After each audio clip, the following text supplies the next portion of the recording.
Hi friends, ഇന്ന് frozen green peas കൊണ്ട് നല്ലൊരു കറി തയ്യാറാക്കാം. This is Aishwarya. Welcome to taste with ice.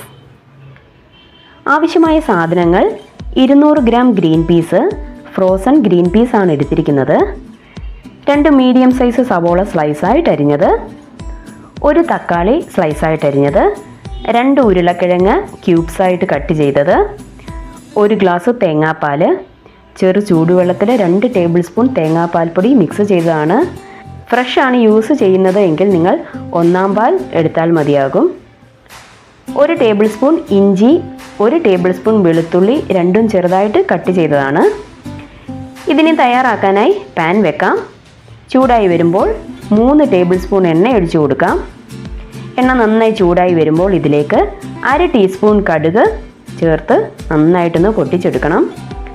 ശേഷം 2 വറ്റൽമുളക്, 1 തണ്ട് കറിവേപ്പില, ഇഞ്ചി വെളുത്തുള്ളി, 2 പച്ചമുളക് ഇത്രയും ചേർത്ത് നന്നായിട്ടൊന്ന് വഴറ്റിയെടുക്കാം.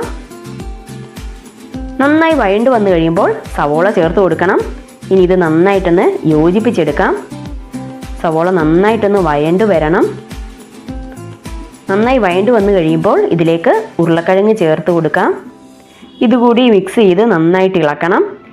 ശേഷം കുറച്ച് ഉപ്പും 1/2 ടീസ്പൂൺ മഞ്ഞൾപ്പൊടിയും ചേർത്ത് നന്നായിട്ടൊന്ന് ഇളക്കി യോജിപ്പിച്ചെടുക്കാം.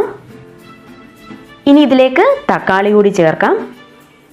ശേഷം മൂടി വെച്ച് വേവിച്ചെടുക്കണം. തക്കാളി ഒന്ന് വാടി വരണം.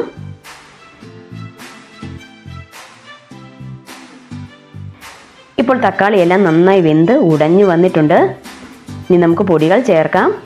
2 ടേബിൾ സ്പൂൺ മല്ലിപ്പൊടിയും 1 ടേബിൾ സ്പൂൺ കാശ്മീരി മുളക് പൊടി കൂടി ചേർത്ത് പൊടിയുടെ പച്ചമണം മാറുന്നത് വരെ ഇളക്കി കൊടുക്കാം.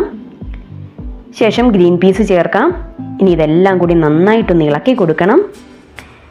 ഗ്രീൻ പീസും ഉരുളക്കിഴങ്ങും ഒക്കെ വേവാനായിട്ട് ആവശ്യമായ 1 ഗ്ലാസ് വെള്ളം കൂടി ചേർത്ത് നന്നായിട്ട് ഇളക്കി മൂടി വെച്ച് ഒരു 5 മിനിറ്റ് വേവിച്ചെടുക്കണം.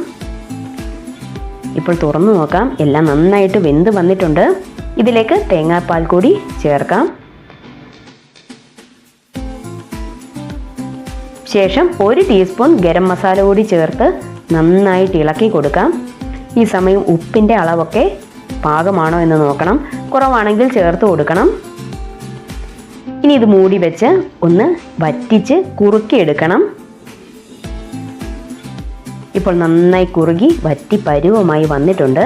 ഇനി ഫ്ലെയിം ഓഫ് ചെയ്യാം. പച്ച ഗ്രീൻ പീസ് ഉപയോഗിച്ചുള്ള നല്ല ടേസ്റ്റിയായ കറി തയ്യാറായി. വീഡിയോ ഇഷ്ടമായെങ്കിൽ ലൈക്ക് ചെയ്യൂ, ഷെയർ ചെയ്യൂ, ചാനൽ സബ്സ്ക്രൈബ് ചെയ്യാനും മറക്കരുതേ.